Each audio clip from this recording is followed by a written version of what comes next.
কাজে ওনার চিকিৎসার ব্যাপারে বিভিন্ন ধরনের সোশ্যাল মিডিয়াতে, আমি তো সোশ্যাল মিডিয়া দেখার সুযোগ হয় না, আমি দেখিও না, কিন্তু কোনো কোনো সময় অনেক গুজব শোনা যায় বা অনেকে বেড়ায়। আমি সবাইকে অনুরোধ করব, দয়া করে দেশনেত্রীর এর প্রতি যদি আপনাদের শ্রদ্ধা এবং ভালোবাসার নিদর্শন স্বরূপ বিনীতভাবে অনুরোধ করব, আপনারা দয়া করে যে ফ্যাক্ট এটার বাইরে কেউ গুজব ছড়িয়ে মানুষকে দয়া করে বিভ্রান্ত করবেন না। মেডিকেল বোর্ডের পরামর্শক্রমে আমরা হয়তো ওনাকে দেশের বাইরে নিয়ে যাওয়ার জন্য সর্বোচ্চ পর্যায়ের চেষ্টা অব্যাহত রেখেছিলাম, কিন্তু ওনার যে এয়ার অ্যাম্বুলেন্স যেটি কাতার এর আমিরের পাঠানোর জন্য যিনি উদ্যোগ নিয়েছেন, সেই এয়ার অ্যাম্বুলেন্সের কারিগরি ত্রুটির কারণে ওটাও যেমন আসতে পারে না, এটা সত্যি কথা।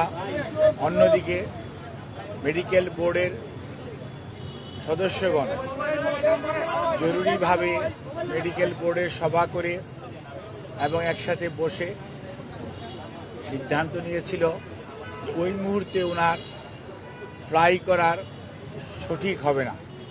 সেজন্যই আমরা ওনার যে বিদেশ নেওয়ার যে বিষয়টি সেটি কিছুটা বিলম্বিত হচ্ছে এবং ভবিষ্যতে হয়তো শারীরিক অবস্থায় বলে দিবে যে ওনাকে কখন বিদেশে চিকিৎসার জন্য নিয়ে যাবে অথবা নিয়ে যাওয়া হবে।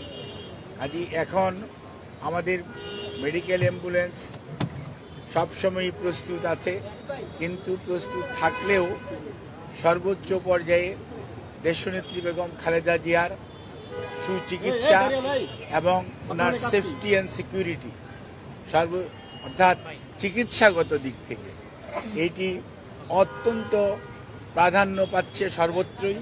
এবং আমাদের যে মেডিকেল বোর্ডের সম্মানিত সদস্যরা ইউকে এবং আমেরিকা থেকে এবং বাংলাদেশ থেকে যারা অংশগ্রহণ করছেন, ইভেন সুদূর চায়না থেকেও, সবাই কিন্তু ওনার ফিজিক্যাল কন্ডিশনের উপর সবচেয়ে বেশি গুরুত্ব দিচ্ছেন। এবং আমরা মনে করি, আমরা সবাই, দেশের সকল মানুষ ওনার সুস্থতা চায়, চিকিৎসকরা চায়, দেশের আবাল বৃদ্ধ বনিতা সকল ধর্মের সকল রাজনৈতিক মতাদর্শের মানুষরা চায়।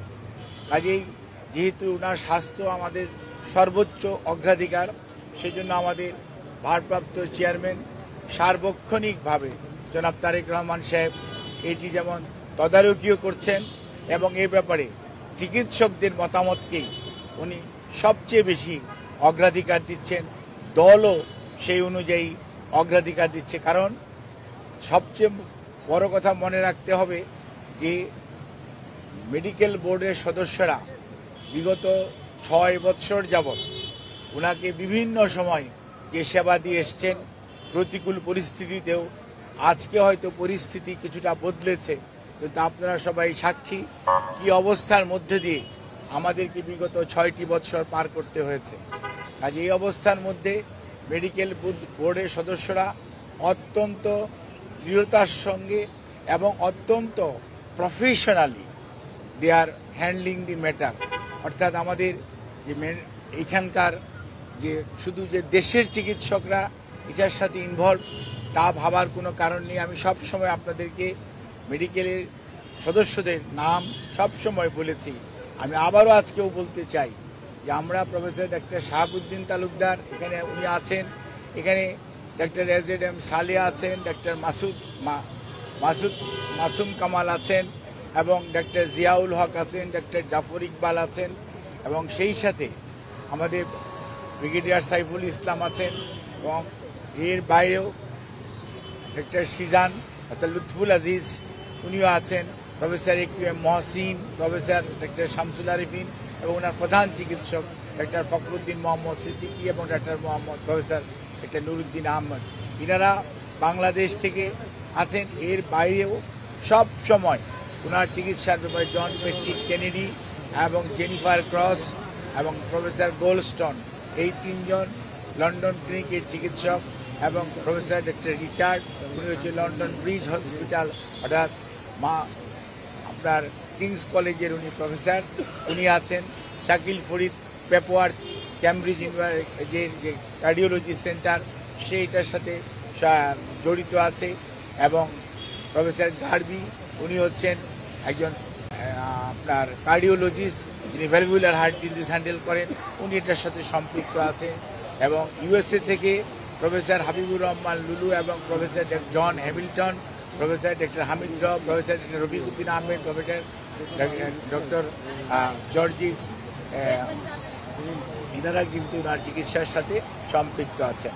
কাজেই সব সময় এই চিকিৎসার সমন্বয়ের জন্য ডক্টর জুবাইদা রহমান, উনি আগে লন্ডনে ছিলেন, গতকালকে উনি এসছেন এবং উনিও সার্বক্ষণিকভাবে এই চিকিৎসা মেডিকেল বোর্ডের সকাল বিকাল যে মেডিকেল বোর্ড বসে পরামর্শ করে সেই সমস্ত বিষয়ে উনি অংশগ্রহণ করেন এবং সার্বিকভাবে ওনার পরিবারের সদস্যদের মধ্যে বিশেষ করে সৈয়দ আশামেলা রহমান এবং শামীম ইস্কান্দার সাহেব সহ পরিবারের সদস্যরাও এই মেডিকেল বোর্ডের সভা বসার পরবর্তীতে তাদেরকেও এবং আমাদের ভারপ্রাপ্ত চেয়ারম্যান জনাব তারেক রহমান সাহেবকে, আমাদের দলের মহাসচিব মির্জা ফখরুল ইসলাম আলমগীর সহ দলের সর্বোচ্চ পর্যায়ে নেতৃবৃন্দকে যথাযথভাবে অবহিত করে রাখা হয়েছে।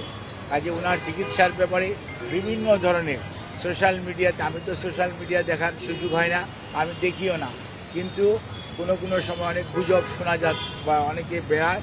আমি সবাইকে অনুরোধ করব, দয়া করে দেশনেত্রীর এর প্রতি যদি আপনাদের শ্রদ্ধা এবং ভালোবাসার নিদর্শন স্বরূপ বিনীতভাবে অনুরোধ করব, আপনারা দয়া করে যে ফ্যাক্ট এটার বাইরে কেউ গুজব ছড়িয়ে মানুষকে দয়া করে বিভ্রান্ত করবেন না। এবং শুধুমাত্র আল্লাহ রাব্বুল আলামিনের কাছে দোয়া করেন, আল্লাহর অশেষ সহমতে সব সময় উনি এসছেও প্রতিকূল অবস্থা থেকে আল্লাহ ওনাকে সুস্থ করেছেন। আপনাদের সবার দোয়ায় আমরাও এবার এবং মেডিকেল বোর্ড অত্যন্ত আশাবাদী যে এবারও ওনার যে শারীরিক জটিলতা এটা থেকে আপনাদের দোয়া এবং আল্লাহর অশেষ মেহেরবানিতে ইনশাআল্লাহ দেশনেত্রী বেগম খালেদা জিয়া সুস্থ হবেন। আর বিদেশে যাওয়ার ব্যাপারে আমাদের সর্বোচ্চ প্রস্তুতি রয়েছে। যখনই ওনাকে বিদেশ নেওয়ার জন্য মেডিকেল বোর্ড যথোপযুক্তভাবে তৈরি মনে করবেন, শারীরিকভাবে মনে হবে যে ওনাকে সেফলি ট্রান্সফার করা যাবে।